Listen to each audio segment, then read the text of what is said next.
Hello everyone! I'm very excited to tell you guys about a new update coming for Star Wars The Old Republic. This will be the Server Merges update. It will be called Update 5.5 United Forces, and it is coming November 18th, 2017. This is an update that players have been asking for years, and shortly after there's also going to be a huge group content update. This video will be going over everything you need to know about the server merges and what you can expect after the servers are merged on November 18th, 2017. For the new server merge, there will be one East Coast server, one West Coast server, one European English server, one German server, and one French server.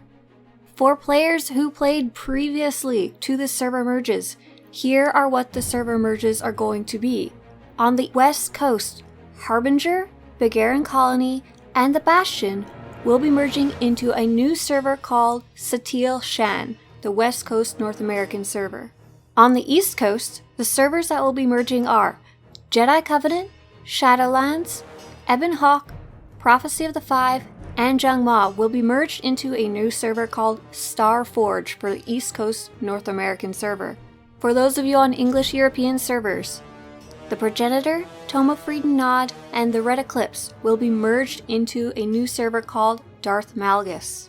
For those on the German servers, T3M4, Vandervalis Chain, Jarkai's Sword will all be merged into Tulak Horde, and on the French side of things, Mantle of the Force, Battle Meditation, and Darth Nihilus will be merged into the Leviathan, so there will only be 5 servers: Satele Shan for West Coast North America, Starforge, East Coast North America, Darth Malgus for European English, the Leviathan for European French, and Tulak Horde for European German.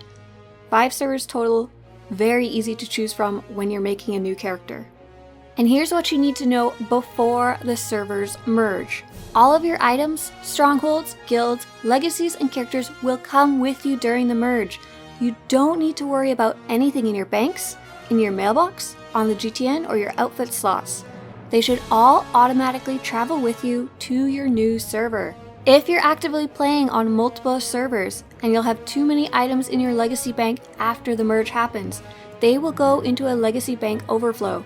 This overflow will hold your extra items until you make space to withdraw them. You just can't place any items into the overflow tab. Shortly after the server merge, there will be another update, and you'll be able to place credits into a legacy credits pool to be shared across all your characters. That is a very cool quality of life update.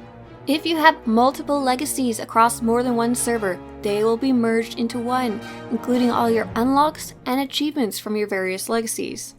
If you have strongholds on more than one server, you'll keep them all. So if you have a Manon stronghold on one server and a second Manon stronghold on another, you'll suddenly have 2 fully decorated Manon strongholds available on your new server.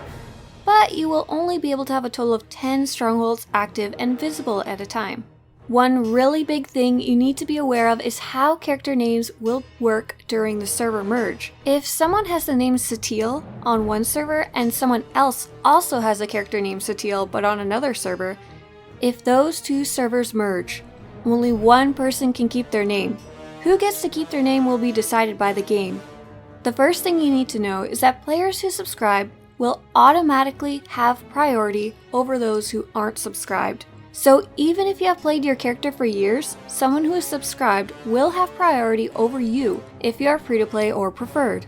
The second thing that will decide who wins a character name collision is that highly played characters will have priority over characters with less playtime. Long story short, if you're worried about losing your character names, make sure to be subscribed on November 18th, 2017. If you're watching this video after the server merge and have to rename your characters, you lost your name to someone who was either subscribed when you weren't, or who had a character that they played more than you did if you were subscribed. There will also be a name purge of any characters that have not logged in for 90 days or more and are level 10 or under. Between the purge and so many servers merging together, it's very likely you will lose at least one name per account, especially if you weren't actively playing at the time of the server merges. The good news is that you get a free character rename of your choice. The bad news is you don't get to keep the name you had before. If you play the game a lot and have a ton of characters, all your characters will still be available and merged onto your new server. The servers currently have a limit of 52 characters per server, but even if you have more than that, it's fine. You just won't be able to make any new ones on that server until you get below the cap. An important note for free-to-play players though, if you have 2 active characters on one server and 2 active characters on another, when those servers are merged, you will still be locked to 2 characters per server. You'll wind up with all 4 characters on one server, but you'll have to choose which of the 2 you want to make active and playable. The other 2 will just sit inactive and unplayable until you subscribe. Now that we've got all the technical details out of the way, what can we expect after the server merge update happens? We can expect to see a lot more people playing the game. Even those on the most active servers will see a bump in activity, and those on quiet servers will see a ton more people and will have an easier time finding groups for flashpoints, operations, PvP, and Starfighter. About 2 weeks after the server merges update, there will also be a revamp to the group finder, a new galactic Starfighter map over Iokath, a new PvP map on Yavin 4, a new flashpoint on the Chiss world of Kopero, and a new operations boss called Nahoot. This huge dump of group-friendly content. Don't forget that Flashpoint will have a solo mode available, as well as the server merge should also encourage old players to return to the game to try out all the new updates. This second group content update is called A Traitor Among the Chiss and is set for November 28th, 2017. If you're watching this video after that date, I hope you're really enjoying the new content. For those of you on these following servers: Jung, Prophecy of the Five, the Bastion, Tome of Freedon Nadd, Jarkai's Sword, or Darth Nihilus. You are about to be blown away by the amount of people playing this game when you log in after the server merges. These servers are the ones that are considered very quiet, and players on these servers will see a huge difference in the population of their servers after the update.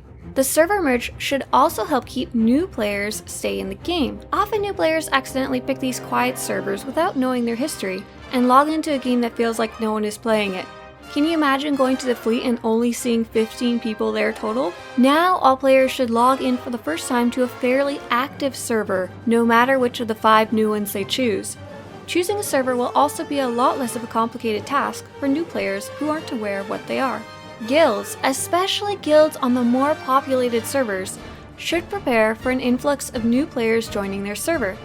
This includes a post on the new official server forums when they go live, and deciding how they want to tackle conquest, as it will be a lot tougher to get on the board with more guilds to compete with. If you're saving up for a very special item or like to sell very special items, the GTN market will change significantly. Both the supply of items and demand of items will go up as more players join your server. Role players will also be entering an interesting phase. There will no longer be even unofficial roleplay servers. Players who roleplay in private instances should be able to find more like-minded players to roleplay with as the servers go up in population. Role players who enjoy roleplaying in public locations may find themselves in a more player-populated environment, especially since previous roleplay servers will be merged with PvE and PvP servers after the update. As always, I highly recommend that players interested in roleplay look for a roleplay guild. That way you can get invited to those scheduled and more private instance roleplays. If you're interested in transferring servers, the good news is that the developers have said that the highly reduced cost of server transfers will stay, at least for a while. Server transfers are currently only 90 cartel coins per character. I can't explain how incredibly excited I am about this server merge update. This is truly something that players have been requesting for years, ever since some of the quieter servers started getting just a little too quiet. I actually came from one of the quiet servers listed above, the Jung server, and we decided 2 years ago to take our entire guild and move it to the Ebon, and the change has been phenomenal.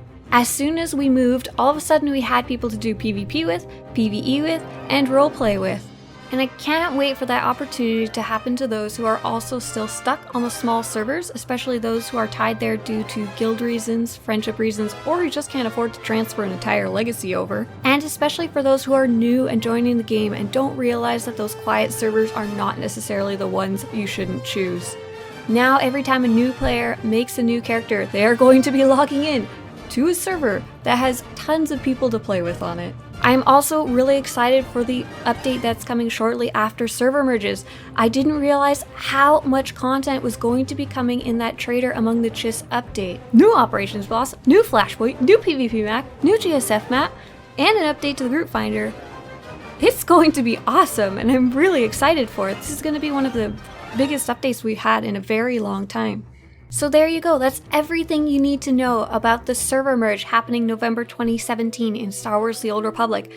If you have any questions, first off, I'm going to be linking the very thorough, frequently asked questions that Star Wars The Old Republic made about this server merge that covers pretty much every question that you could have. And if you still have questions after that, I'm very happy to answer them. Feel free to leave your questions in the comments below.